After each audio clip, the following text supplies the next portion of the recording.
Investigations, alerts, breaking news.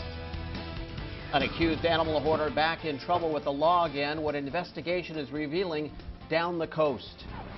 The drought continuing to cause a water crisis in the Central Valley. How matters just keep getting worse for local agriculture.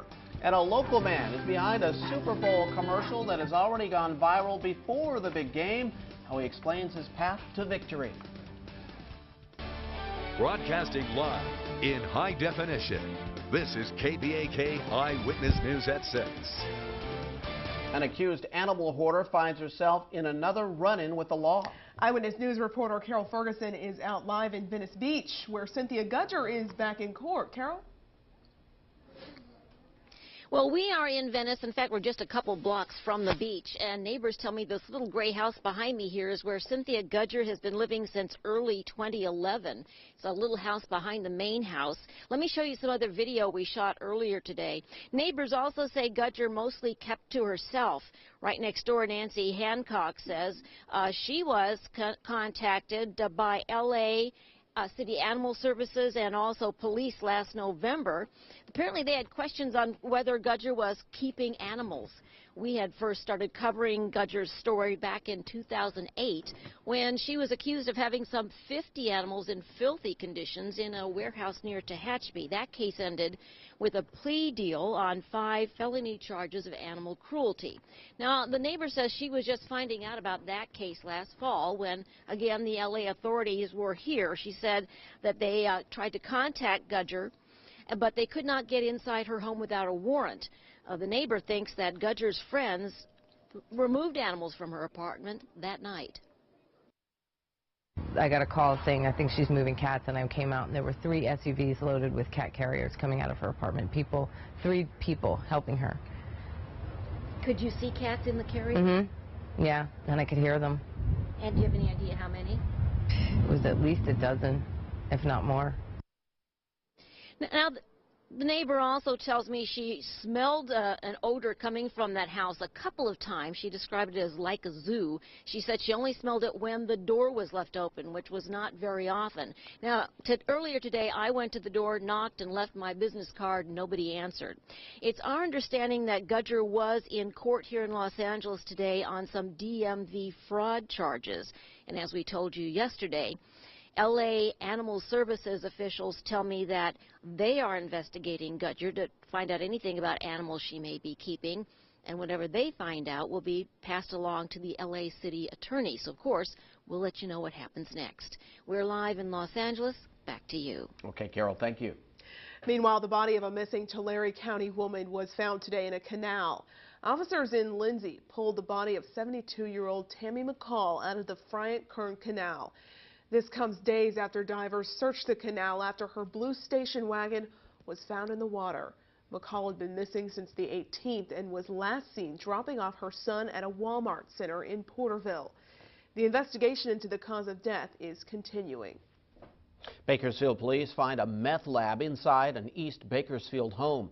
After a 2-week narcotics investigation, police say they conducted a search of the house this morning on Broken Arrow Avenue near Sterling Road.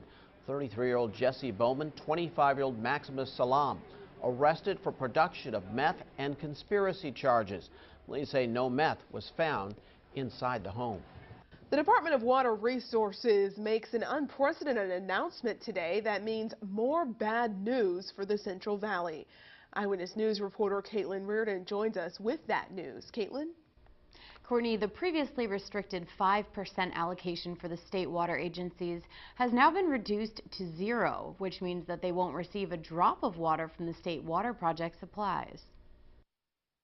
So that's a drastic situation for the state to be in. This is the first time in the 54-year history of the state water project that the 0 allocation has been estimated for both agricultural and urban.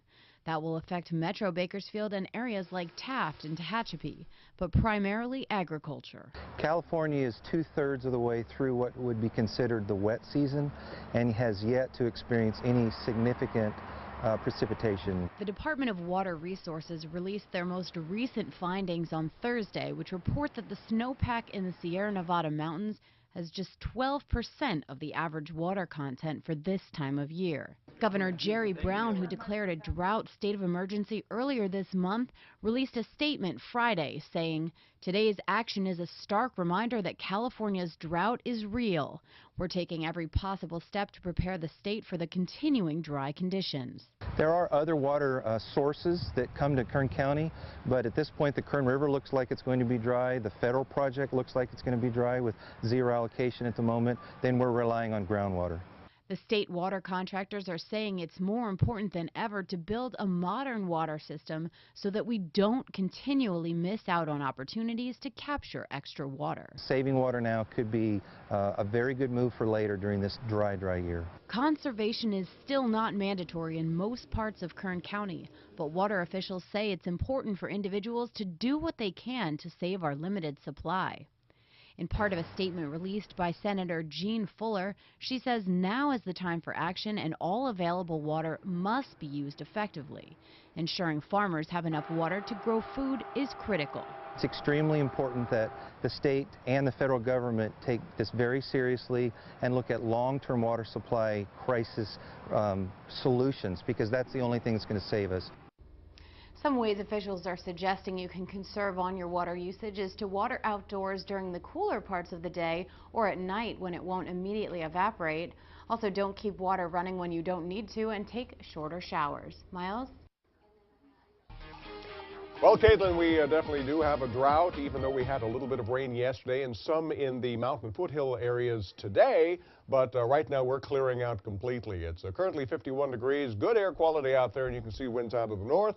The humidity now 59%, and temperatures are in the, 20s over the top of Mount Breckenridge there. 30s in many mountain towns, already below freezing in Pine Mountain Club.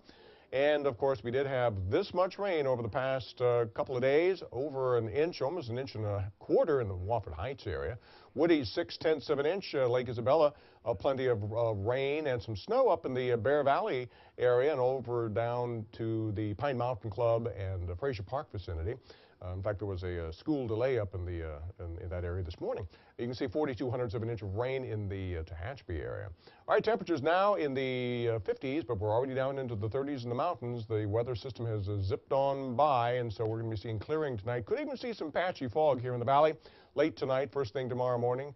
Some clouds right along the foothills to the east and south part of the valley. Temperatures in the 40s will drop to about 37 first thing in the morning. And in the Kern County mountains, a chilly night, a bit breezy too. In fact, windy, and over in the deserts, really windy. And temperatures dropping into the mid-20s tonight, so it'll be a cold one. Look out for some black ice. Could see that in some of the mountain towns. The full forecast in just a few minutes. Back to you. Thank you, Miles. A local hospital fined thousands of dollars tonight. Bakersfield Memorial Hospital will have to pay out $50,000 for failing to ensure the health and safety of a patient. California Department of Public Health says the facility didn't follow policies and procedures for monitoring and intervention. Memorial sent out a statement on the matter saying, in part, patient safety is our highest priority at Bakersfield Memorial Hospital. Memorial Hospital self-reported this event in 2010 to the California Department of Public Health and has addressed the underlying issues related to the event, retrained hospital employees, and revised policies and protocols to ensure these types of incidents do not happen in the future. New details emerging in the case of an Arvin man found dead in a canal. Sheriff's investigators say 18-year-old Alejandro Pantoja was found floating near his car Tuesday. Deputies found several stolen items inside the car and on Pantoja's body, related to a burglary to a business the day he went missing. Deputies also say they found a stolen gun on Pantoja. The coroner's office ruled his death as an accidental drowning. A police chase ends with a suspect crashing a car into a central Bakersfield house. Bakersfield police tried to stop the stolen car when it took off at high speeds on Beach and 21st Streets in the Westchester neighborhood. It happened just before noon. A short time later, police say they found the car here, crashed into the home. The driver and passenger both taken into custody. No word on injuries. Super Bowl Sunday almost here, and one of the biggest stories of the week, a Budweiser commercial that's already gone viral. Tom Murphy has more on the local ties to that lovable ad. Tom? Kurt, by now you've probably seen it, the Budweiser commercial that's already warming hearts and burning up the internet. Heck, you may have even seen it on Eyewitness News earlier in the week. But one of the ad men was born and raised right here in Kern County. It might be the MVP of Super Bowl 48 before the games even started. Budweiser's Puppy Love Super Bowl commercial has already racked up over 25 million views on YouTube. And one of the ad men behind the commercial comes from Kern County. I'm from Shafter, born and raised. Lived there till I was about 17 or 18. Puppy Love producer David Mitchell has been in advertising since the mid-90s. It's not his first time making a Super Bowl commercial. Just last year, he had ads for Kia and Hyundai in the big game. You never know how those things are going to turn out. But he knew this one had all the ingredients. This one we all went into it thinking, Jesus, puppies and horses, how can it go wrong? And when we saw the final edit, it was like, wow, that really worked. That was good. So good, the ad blew up before the bowl. What's really interesting, I think, that it hasn't even aired yet, and it's had this much reaction, which I find